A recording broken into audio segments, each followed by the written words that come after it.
Hello everybody, this is Hollywood Joe from Hollywood's World of Sports with another styling and profiling video for you tonight. And before I begin, I just want to say that viewer discretion is advised for this video tonight, as I'm going to be talking about a very sensitive topic that you might like my opinion, you might not, you might get angry, you might support me, but I'm sure everyone is going to have different feelings on this subject matter. This weekend marks 5 years since the Benoit family tragedy, and I want to talk tonight about how the Benoit tragedy changed wrestling and how it has changed over the last 5 years. See, that weekend, the weekend of the Benoit tragedies, it was the Night of the Champions pay-per-view. Chris Benoit was supposed to be in the ECW heavyweight title tournament finals against CM Punk, and he no-showed the event. CM Punk ended up taking on Johnny Nitro, who eventually became John Morrison. The following night on Raw, they had a tribute to Chris Benoit without fully knowing the details. Some 24 hours later, Vince McMahon came on TV and he pretty much said that there would be no more usage of Chris Benoit's name.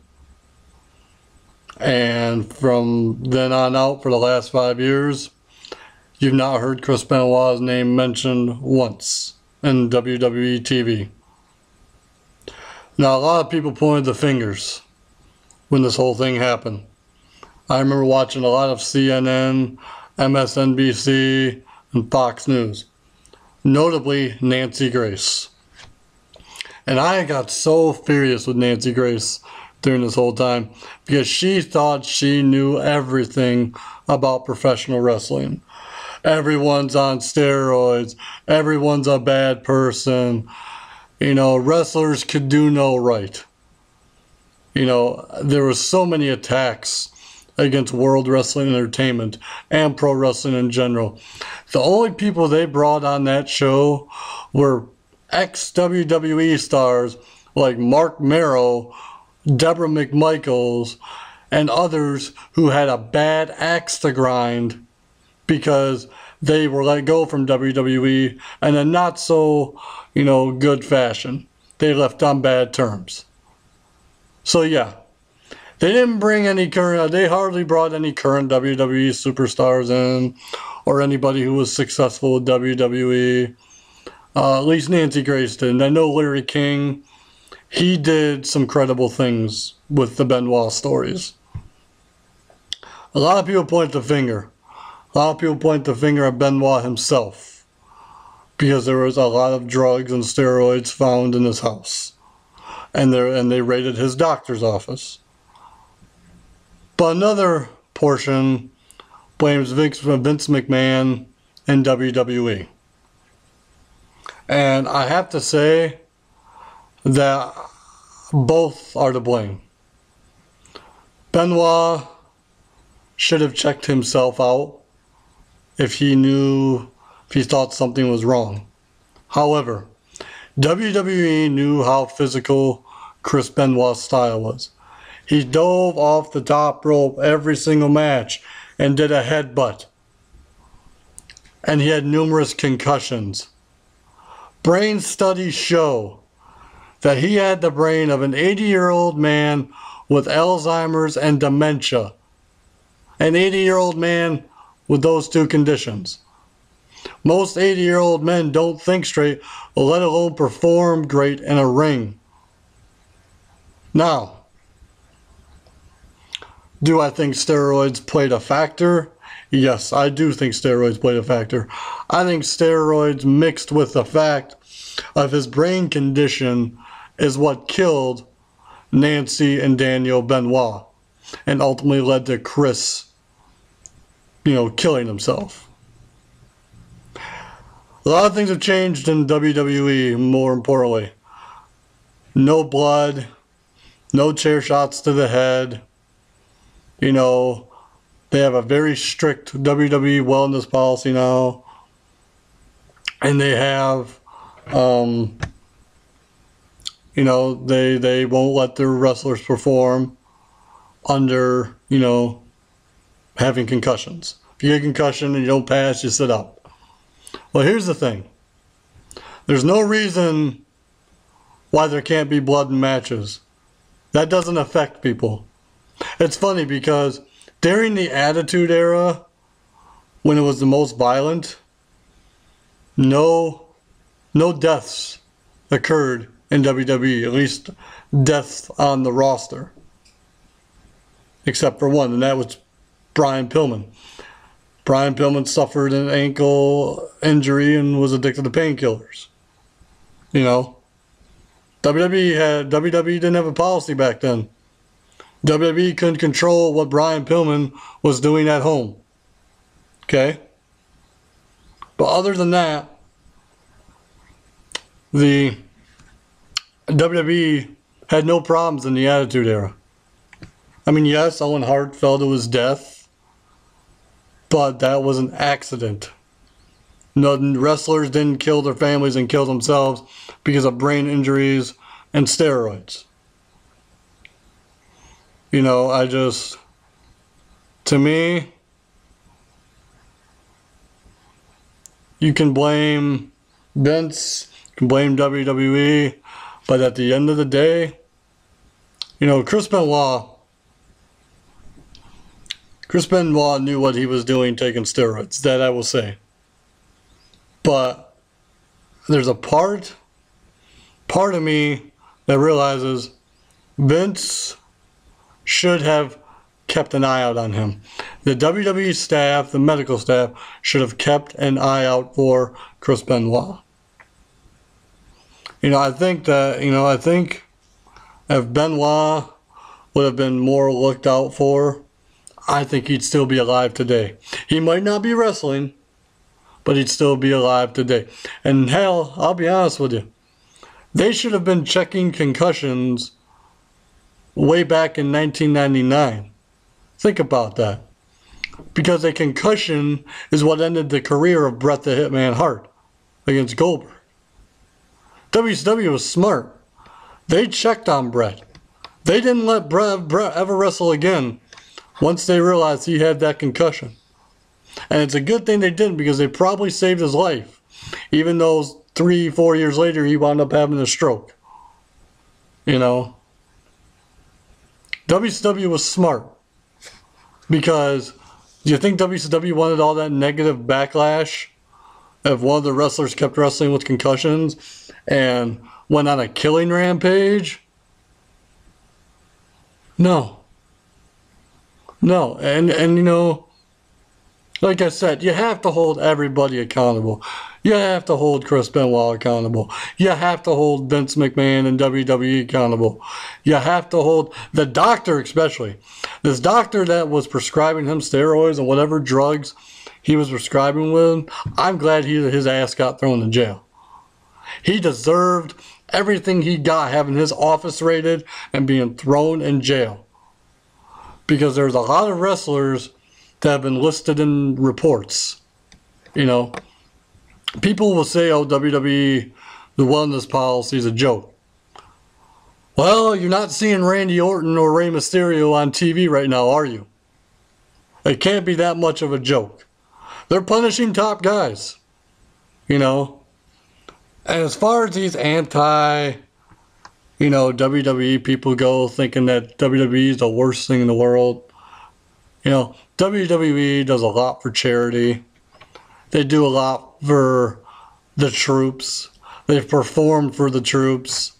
Their top WWE superstar, John Cena, has granted over 300 wishes for the Make-A-Wish Foundation. It is sports entertainment.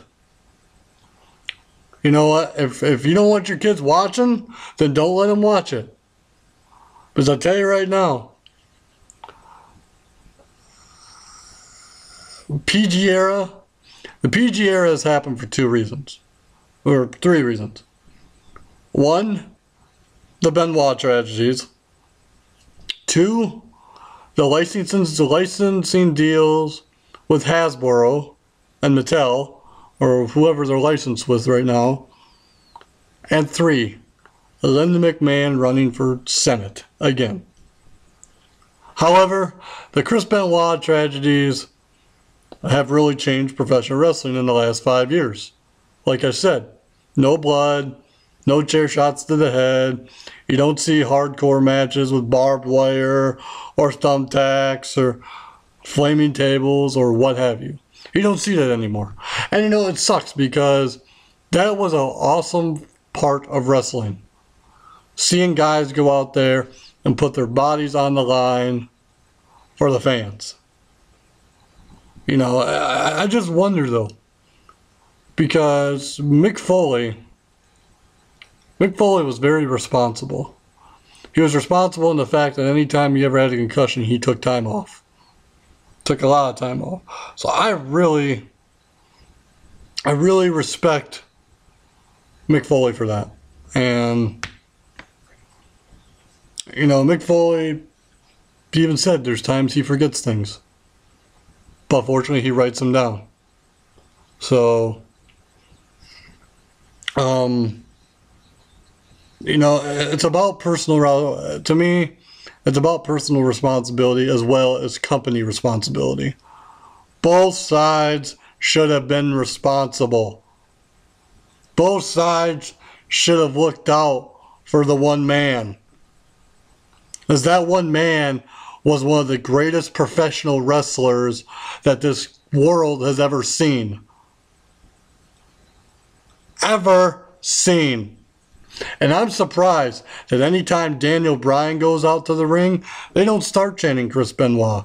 Because Daniel Bryan does do the diving headbutt, does do the crippler crossface, which is the label lock, the yes lock, which is a modification of it.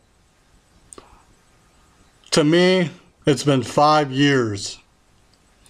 You don't have to baby your performers anymore. The reason the ratings are so low is because of the PG era.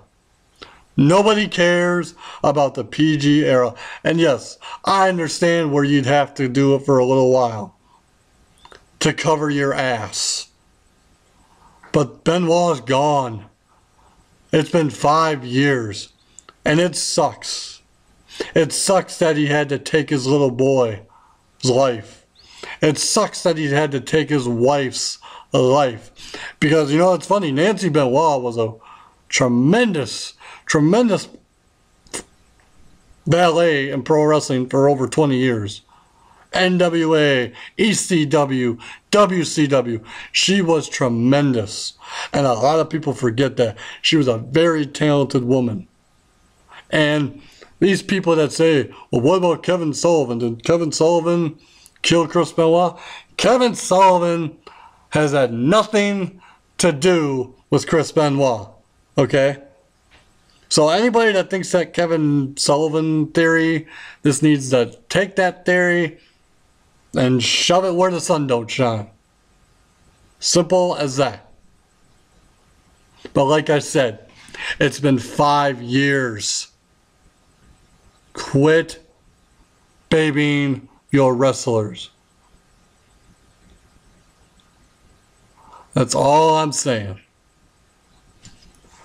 With that being said, this is Hollywood Joe with Hollywood's World of Sports, and controversy doesn't come without criticism.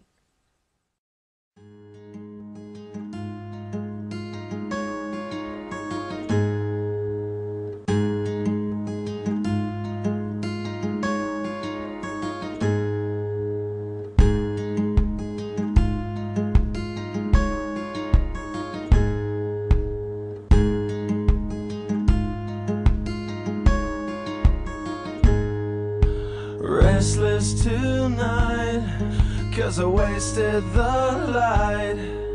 Between both these times, I drew a really thin line. It's nothing I planned, and not that I can, but you should be mine across that line.